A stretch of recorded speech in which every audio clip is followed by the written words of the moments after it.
Hello everybody and welcome back to Kerbal Space Program. We are catching up with the two probes from the previous episode today.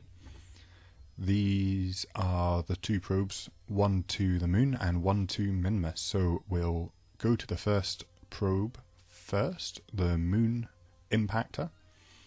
So I'm just setting up a maneuver here to put the probe into an orbit. I've got a couple of contracts to complete. So the plan is, let's put it into an orbit, let's collect some science from the area around about, and then let's impact it into the surface. Now, I really enjoy doing this. Just the views in Kerbal Space Program are great. Really makes everything feel really big. You know, like spacey. Which is great. Because, you know, space, Kerbals, fun times. So I'm just going to speed time up a little bit. Look, more space. More space shots. So zip in, do a retrograde burn. Now, I'm not entirely sure about all the biomes around the Moon and what you can get from high orbit and what ones you get from low orbit, where high and low orbit are. So, it's either something I'm going to have to look up or just guess my way through. I think I'm just going to guess my way through, actually. Makes it feel a bit more organic, you know, like the Kerbals don't have a Wikipedia page for how to navigate around celestial bodies because, well, we didn't have one until we went there. We didn't have any guidance, so why should they? Why should they get it easy? So I'm now coming in. The original plan was to do an impact on the Moon, but I thought, hey, you know what? Lots of Delta V. Why waste a space probe? When I can bring it down, I can land it, and I can do science. So that is the attempt here. Of course, I wasn't planning to land, so there are no legs attached, which makes landing on a uneven surface a little bit more tricky. But it's going to be worth a go anyway, if I don't crash. There we go.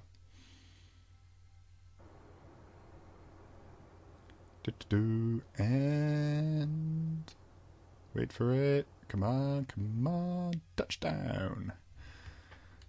So there we go, get some science, send it home. I think it's getting close to time to send a Kerbal out here to do an investigation. But we're up and about. We still have Delta V, so I'm going to try and hop over, find another biome to land in.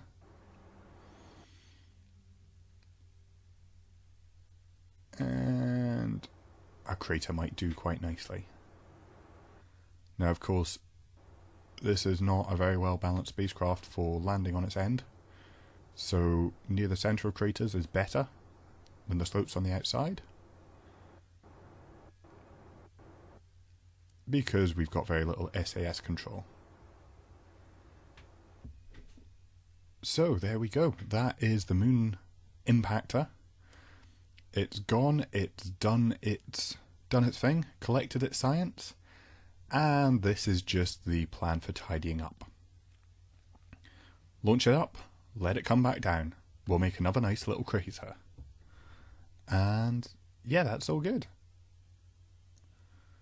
Watch it go. Pop.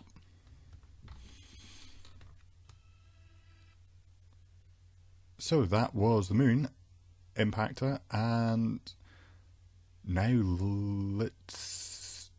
yeah, exact same plan with the Minmus Impactor. Fly in, go into a pretty low orbit, and I've got plenty of Delta V left on this one too. So, time to go in for another landing. And we will, by the end of this episode, with any luck, have put two probes on the surface of 2 different celestial bodies, which is pretty marvellous, I would say. Of course, probes are only the first step. We'd like to put a couple of satellites into polar orbits around these bodies to do some mapping, which will have to be done at some point. And also, we'll also have to bring out some of our crew, our staff at the Space Center, and see how they manage flying out here.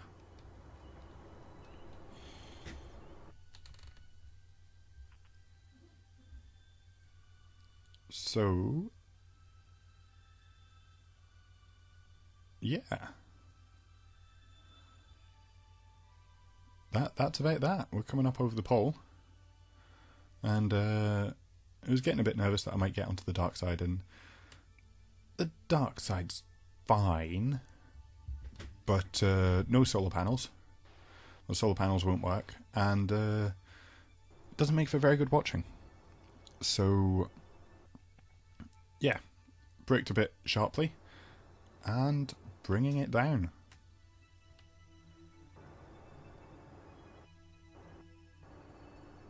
Very, very awkwardly.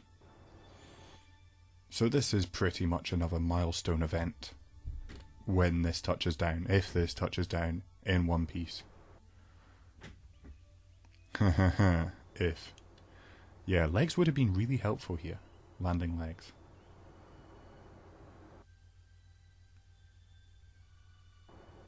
Who would have thought it's easier to land on the moon than it is on Minmus? And there it is. So, 2 probes on 2 celestial bodies. Now I'm doing the same here, just take it out, hop it around a little bit. Let's see if we can find some more biomes. Now I know the science tech that allows you to do scanning of the surface, so I might try using that to find out where all the biomes actually are. Because Wikipedia counts as cheating, in my view. Well, not always, but for the purposes of this.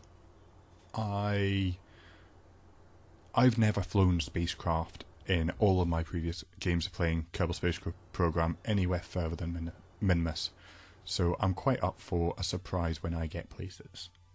Because I don't know which places have atmospheres, which places don't, what they've got on their surfaces, what they've got in terms of biomes.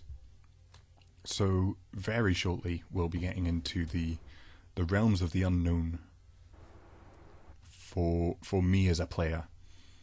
Of course, we are currently travelling through the realms of the unknown for all the Kerbals.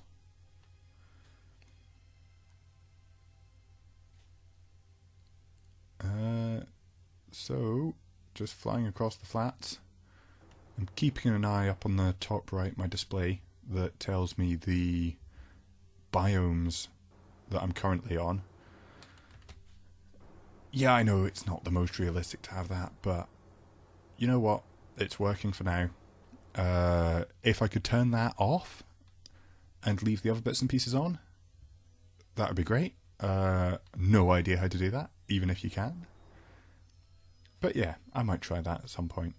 Turn it off and then fly a bit more blind, have to go by ScanSat maps and all that.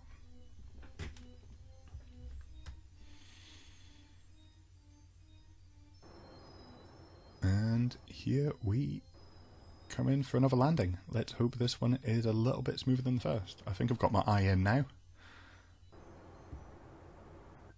And that does it.